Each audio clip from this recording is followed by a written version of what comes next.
Anulom vilom.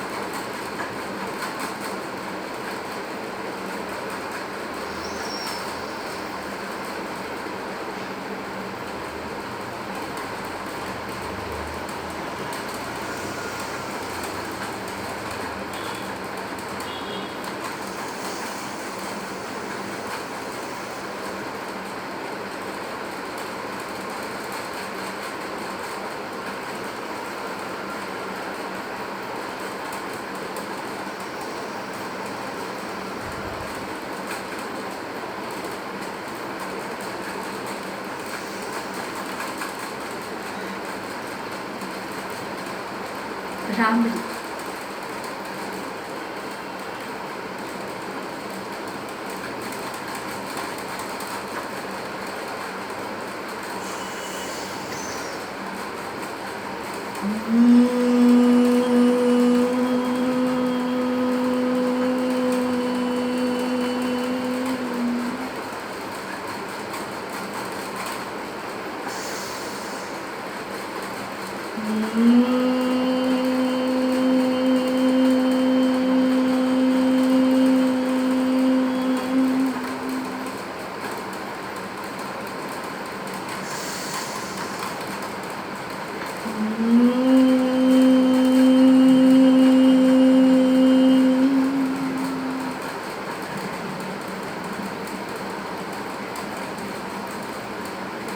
Kapalbhati.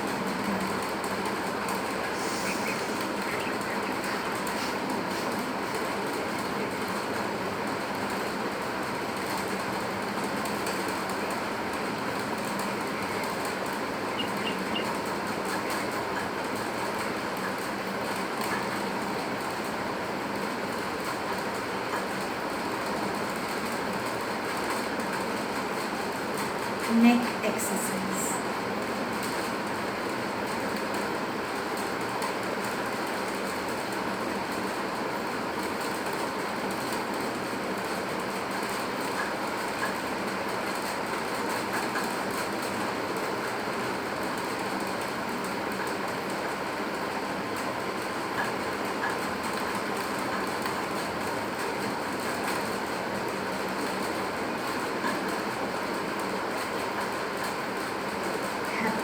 International Yoga Day.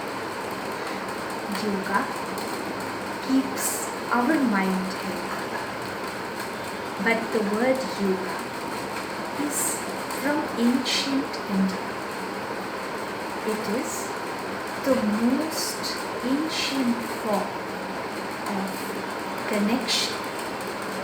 That is why the word yoga, योग का अर्थ जुड़ना होता है। जुड़ना है खुद से, इस शरीर को चलाने वाली जो शक्ति ये सारे प्राणायाम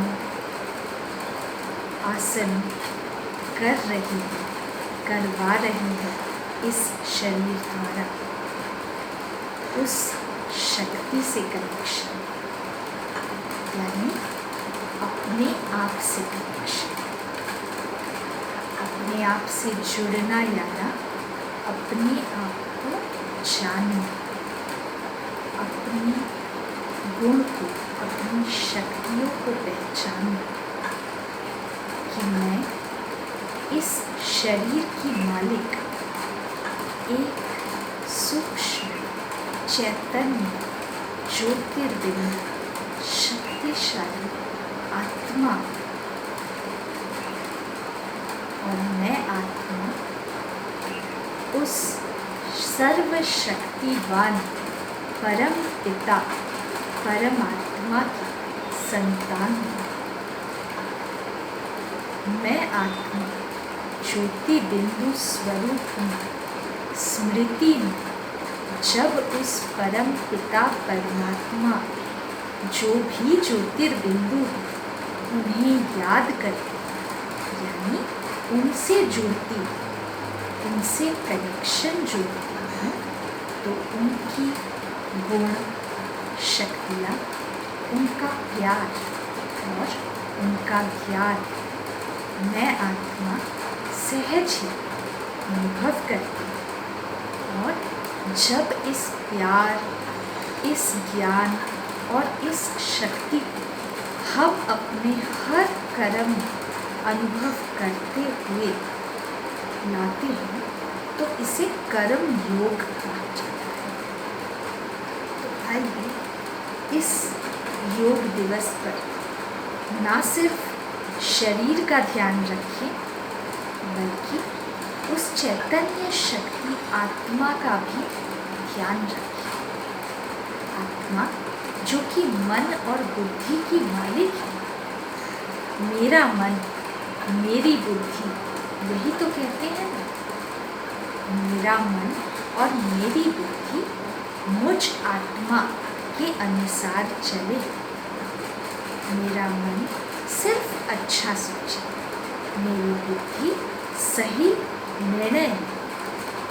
इसके लिए मन और बुद्धि का, आत्मा का ध्यान रखना बहुत जरूरी है। ज़रा सोचिए, आप जिस घर में रहते हैं उसका ध्यान रखते हैं, उसकी साफ सफाई करते हैं, उसमें नई नई चीज़ें भी लाते हैं। लेकिन अगर आप ये सब करते हुए अपना ध्यान न रखें, अपने को साफ न रखें, अपने को खाना ना खिलाएं या अपने को मूवमेंट में ना ले के एक ही जगह बैठे रहें, यानी अपना ध्यान ना रखें, तो क्या ये पर्याप्त है? क्या ये सुखी जीवन होगा? क्या ये शक्तिशाली और क्रिएटिव, कंस्ट्रक्टिव जीवन कहेंगे कभी? क्योंकि घर तो बहुत सुंदर हो गया, लेकिन घर में रहने वाले ही अगर स्वस्थ, सुखी, शांत और शक्तिशाली नहीं है तो फिर वो जीवन कैसा? तो वास्तव में ये घर हमारा शरीर है जहाँ मैं आत्मा रहती हूँ। हम शरीर को तो 3 टाइम खाना भी खिलाते हैं, एक्सरसाइज भी करते हैं और शरीर को का बहुत अच्छे से ध्यान भी रखते हैं, बहुत कुछ करते हैं शरीर के लिए। लेकिन क्या उस शरीर में रहने वाली उस आत्मा का, जिससे ये शरीर एक कार्य में आता है, जिससे हम इस शरीर के द्वारा बहुत कुछ अचीव करते हैं, बहुत बड़े बड़े काम करते हैं, बहुत सारी सेवाएं करते हैं, तो उस आत्मा का ध्यान रखना उतना ही आवश्यक है। तो आत्मा को भी भोजन चाहिए, एक्सरसाइज चाहिए और आत्मा को भी अपने गुण और शक्तियों को, विशेषताओं को सफल करना आना चाहिए। इसके लिए बहुत ज़रूरी है कि हम आत्मा के भोजन को जानें। तो मन और बुद्धि का भोजन है इन्फॉर्मेशन। जो भी हम सुनते हैं, देखते हैं या पढ़ते हैं, वो हमारे मन का फूड है, खाना है। शरीर को खाना खिला दिया, लेकिन मन को भी अगर काम, क्रोध, लोभ, मोह, अहंकार या क्राइम, इनजस्टिस, लस्ट, ईगो ऐसा खाना खिलाया तो फिर मन भी वैसा ही सोचने लगेगा, क्योंकि हमने मन का पोषण न्यूट्रिशियस फूड से नहीं किया, लेकिन जंक फूड से किया।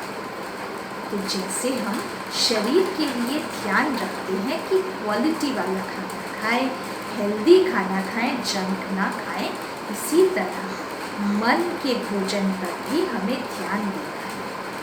कंटेंट यानी जो हम सुनते हैं, देखते हैं, पढ़ते हैं, इस पर ध्यान दें, इसकी क्वालिटी को पॉजिटिव और पावरफुल बनाएं। और साथ साथ एक्सरसाइज, मन और बुद्धि की एक्सरसाइज है ही खुद से जुड़ना और परमात्मा से जुड़ना, यानी योग, यानी याद।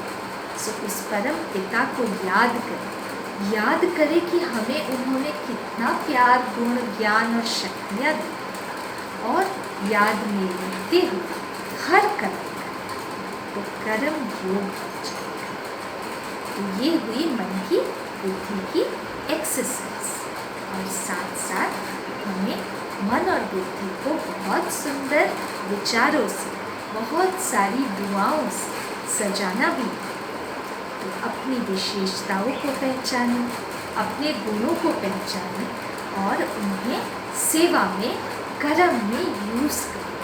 मेरे पास विशेषताएं हो और मैं उन्हें यूज़ ना करूं, तो ये तो जैसे उस प्रभु प्रसाद को ठुकराना है, क्योंकि हर विशेषता प्रभु का दिया हुआ, परमात्मा का दिया हुआ प्रसाद ही तो है। तो हमें उन गुण और विशेषताओं को निखारना है, उन्हें बांटना है और बढ़ाना है।